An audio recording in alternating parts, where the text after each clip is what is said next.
Why are you so quiet? This has been the question I was asked the most as a child. Back then, I was labeled as shy or introverted. I was fine with it as a child. I loved spending time with myself. It might have been boring from the outside, but what's boring about following your curiosities and learning about the world and life? For me, it was an adventure in the unknown. But if you're an introvert, you know that it's not easy being an introvert as an adult. As you get older, things start to change. It's like entering a world that is designed for extroverts, and introversion is seen negatively. You start being judged for it and misunderstood a lot of times. You feel like you're being punished for being an introvert. It feels unfair. You see people getting what they want much easier because of being more expressive and extroverted. And it makes you think, is being an introvert the problem? What should you do about it? These were my thoughts some years ago.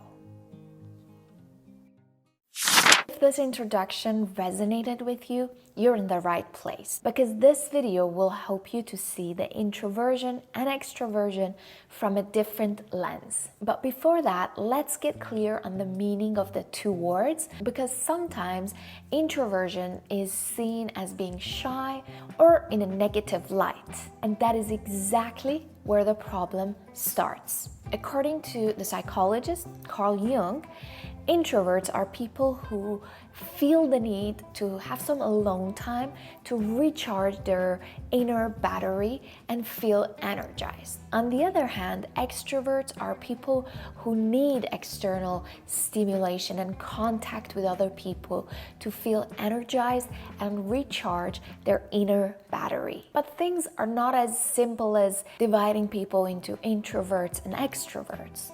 Being introvert and extrovert is like a spectrum, where if this side is 100% being an introvert and this side is being 100% extrovert, most people are in the middle of this range and they have qualities of both sides. It's just that the majority of the time, or the automatic way of being, is more introverted or extroverted. So people lean towards one side more than the other, but this doesn't mean that they don't have the characteristic of the other side. People that have characteristic of both sides are also called ambivert, meaning that depending on the situation, sometimes they are an introvert and sometimes they're an extrovert. For example, when they're in the middle of conversation with their best friends, they feel more energized, they feel more extroverted. And when they're in a situation that they are surrounded by a lot of strangers, they feel more introverted and they need some alone time to recharge their battery. Defining introversion and extroversion like a spectrum helps you not to feel that you're stuck in a box of being an introvert, and you have the freedom to go back and forth between these two qualities depending on the situation that you're in. And this change of perspective has helped me a lot. This doesn't mean that we become someone we're not. It simply means that we learn the skills necessary to be able to expand our connections and create new connections when it's necessary. Just like how extroverts need to learn the skill of active listening if they want to create deep, meaningful connections. The great communicators and successful people know how to effectively move between the two when it's necessary and use the strength of each of these characteristics. Once we move past this mindset shift, it's all about what we can do as someone who has introverted tendencies to create connections and have conversations. One of the challenges I had as an introvert was that I didn't know what to talk about, and I was afraid of sounding like a boring person to other people, because the topics that I enjoyed weren't normally the topics of everyday conversations. I hated having small talk and talking about superficial topics that felt useless. and made me feel bored. So things changed for me when I started to see small talk and conversation starters like a warm-up exercise. If you want to lift like 25 kilograms of weight, we cannot suddenly go and do it because we're going to get hurt. So we need some time to warm up a little and practice for some time to prepare. And then over time, we will get to a place where we can lift heavy weights. So instead of looking at small talk as a boring, useless topic, I try to look at it as a warm-up for deeper connections to build trust with other people. So it was a necessary step that I needed to learn how to get good at.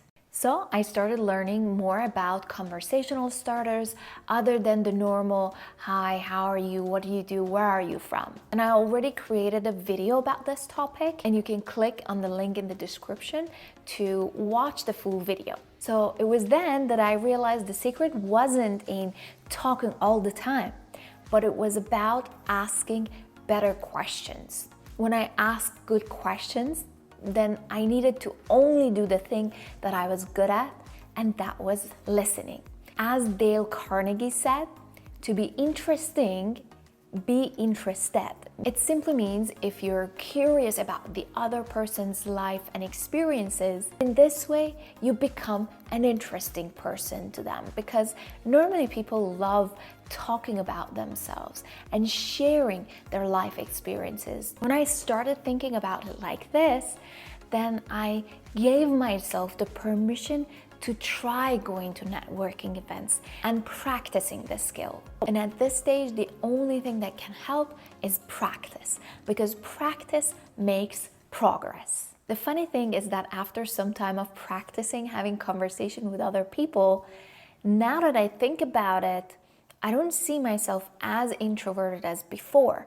For example, if before I was 80% of the time introvert, nowadays I see myself as being like 60% introvert, and I'm able to use the power of extroversion much more compared to the past. And as someone who lives abroad and wants to have diverse international experiences, it's very important to create new connections, because you need to start everything from the scratch. The new friendships, the new community, the new support system that can help you in this new environment. And on top of that, not being limited just by one label is an amazing feeling, because you don't feel powerless and the victim of the situation, and you can take action and change things in your life. Now it's your turn. Let me know in the comment section your thoughts and ideas, and what were some of your challenges as an introvert.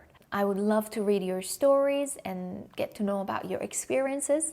Thank you so much for watching, and see you in the next